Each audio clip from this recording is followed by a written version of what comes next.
Now, for the first time since a dramatic ruling that overturned his conviction, we're diving into the police files, the evidence, and sharing brand new interviews with the key players at the center of this scandal.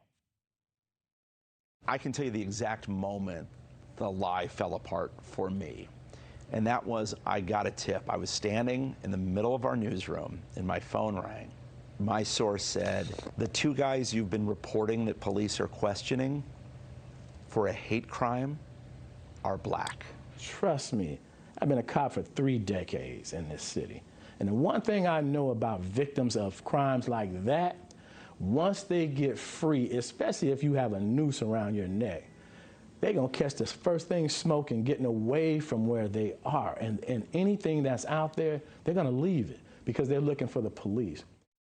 Can't wait for this special report this weekend. Let's welcome in legal analyst and trial attorney Misty Maris. Misty, it's great to have you here. Why don't you just take our viewers back to when this all began? Let's remind them of this case. What was the initial reaction when the news broke that Jussie Smollett was possibly attacked?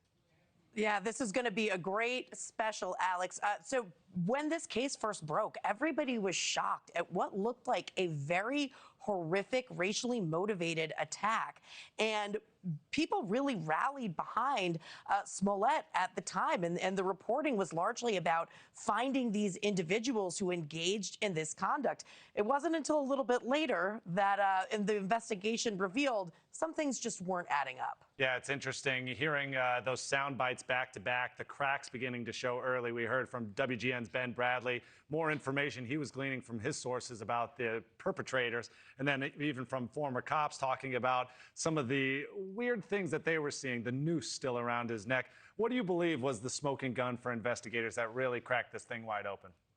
Well, ultimately, Alex, it turns out there was a video, and on the video, it just wasn't adding up with what Smollett was reporting to police. And then, shortly thereafter, the two individuals who were allegedly the attackers had come forward and actually engaged with law enforcement, and that's when it really began to fall apart. But there were certain aspects, and, you know, we talked about this when the case was, the investigation was opening up and we were learning more. He went to Subway, he got a sandwich, still had the sandwich in his hand after this horrific attack.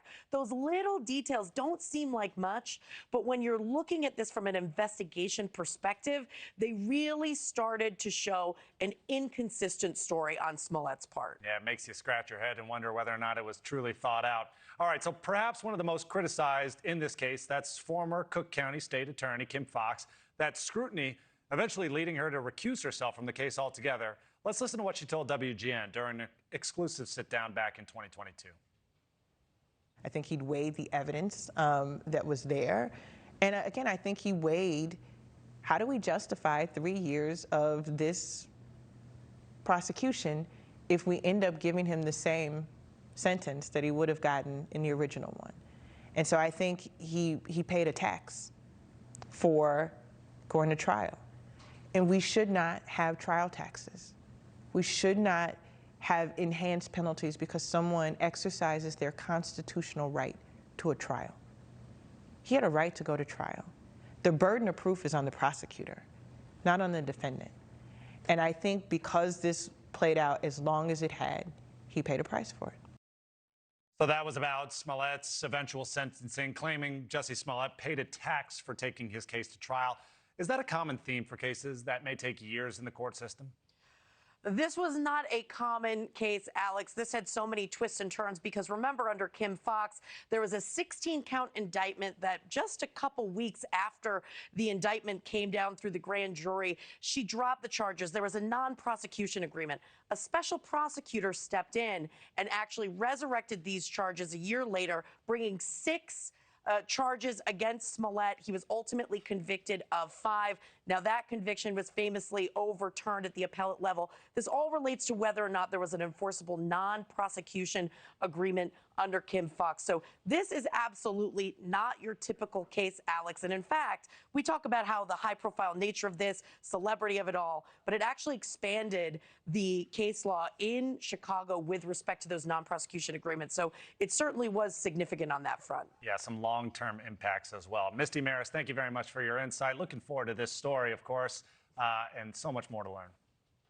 Thanks, Alex. Yeah, Thank you for watching. Subscribe below and download our NewsNation app right now on your phone, and you will get fact-based, unbiased news for all Americans.